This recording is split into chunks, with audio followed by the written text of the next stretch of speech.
Hello and welcome back. This is David from the Personal Finance Squad.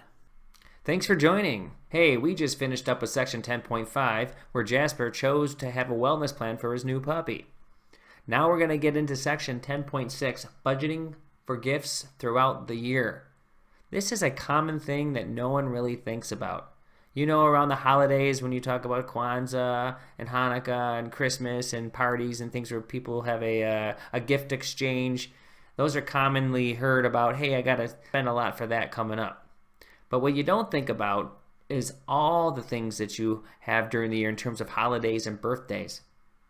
So what we want to do here is give you an example of what you can do to predict for that. This is, as always, an optional thing. This is something that is recommended in the squad just for the fact that it can be costly and it can add up if you really think about it.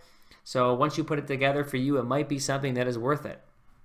So, we talked about holidays, but there's birthdays, but there's other holidays such as Mother's Day and Father's Day, bar mitzvahs or bat mitzvahs, besides Christmas. There's Easter and Passover, again, housewarming parties, anniversaries, and the like. You could use this and draw it out as far as you want to go. Some people know that every time they go to somebody's house, they bring a bottle of wine, or you got invited to a going away party, a retirement party. It can be all kinds of things. It just depends on how you want to break it out. So what we see in the grid below here is some examples of what might be in a typical family setup. So we can see here we have birthdays, as we've talked about. We got mom, dad, brother, have a son. Then here's another one, kids' birthday parties. If you have a kid who's young or went through that process of growing up, there's a point in time where they're from when they're born to the first birthday up to probably age 10 or 12, even to 16. Some people have birthdays every year, and if you go to several of those, or your child does, that you have to spend for that, and that can add up. So in this case, we've incorporated it into the budget. So that's something to think about. There's grandma, there's friends, of course, right? And then we talked about Christmas as an example. So Father's Day, Mother's Day, and then maybe miscellaneous. You can see in this sample here that it shows projected, of course, what you would typically spend on these people or that event for somebody or something. And you can see the month that would come in. And a lot of these months are certainly, for the most of them, are predictable because their holidays are actual dates. And then we have down here, we see random or miscellaneous. So in this example, we say that this amount for all of these occasions comes up to $960, or on average $80 a month. And 80, of course, is our average, what we like to have as our monthly number. You can see right here, although the average is 80 a month in December alone, the amount for the gifts totals $370, which is 50% of the entire leftovers category or spending money. So the next step is to begin in January, the current budget month, and list out the goals for each month rather than each individual item. So what we're saying here is this is actually January. Now, if you were in April and started this exercise like we do with all of our 12-month predictions, you've got to start it there. But no matter what, you are giving yourself a one-year cycle. And as long as you do that, you will have a fixed number every month and you will be able to manage it properly. So we go down here and then we throw in our predicted amounts here.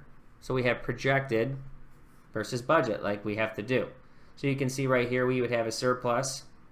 We would have a surplus, surplus, surplus, surplus, surplus. So this is a pretty good start. Doesn't look like they're going to have to do much in the way of added cash like we've had to do in some of our other exercises. Because you can see right here, the number gets higher right here. So money's going to have to come from sub. And certainly down the holidays, as we talked a little bit above, 370 is way above the 80 projected. One thing to point out here is it says the projected column is $180 less than the budget column because that money was not been to a particular month because there will be 180 left over. What we're saying here of this 180 is it's miscellaneous. It doesn't have a number or doesn't have a date. It just means that that money's there for something kind of unforeseen like in a miscellaneous account. You know that things are going to come up for an occasion or so you want to have some money in there just to play with in case it does come up. And like always, if this 180 is not needed, then that money can be used any way you want. We just kind of did this above, but you can see the pattern down here of all the way from January all the way to August, there's money going in. So what's great in this section here is not going to be needed for any added cash like we've seen in other instances such as childcare. And as always, we have money at the end, which is 180. So Jasper could say, I'm going to start next January with 180. So he has a little bank. Now, again, he has another option here because in this case, let's just say he had the 180 left over. Well, if he runs this cycle again, he's going to have another 180 on top of that, and he would end up with year 2 at 360. So he needs to decide, what does he want to do with it? He might just say, I'm going to wipe this out, and I know that I'm still good for my planned budget at 180, and now this 180 that he's going to wipe out, he's going to go use it for whatever he wants.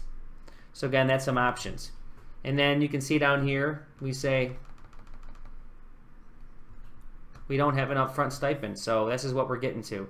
So you could say that in the event that the 180 is not needed and the budget remained the same, he could also say, I could reduce my number to 65 a month because I'm keeping the 180 in there. So what he's saying is, I'm going to stay at 960, but I already have 180 to start with because I didn't use it, and then that leaves 780. And again, we see, because you see up here that if you divided that by 12, that would lower it to 65. So that's his other option. He could say, instead of having 80, my next year's budget for this category is going to be 65 a month. Like we always say in the squad, is we like to have options. So this is a beautiful one to work with, but this is something really important to consider if you have enough people in your life or occasions you're going to be at where you have to buy gifts, because you can see in this case $1,000 would come out. Something to consider, but it's something highly recommended.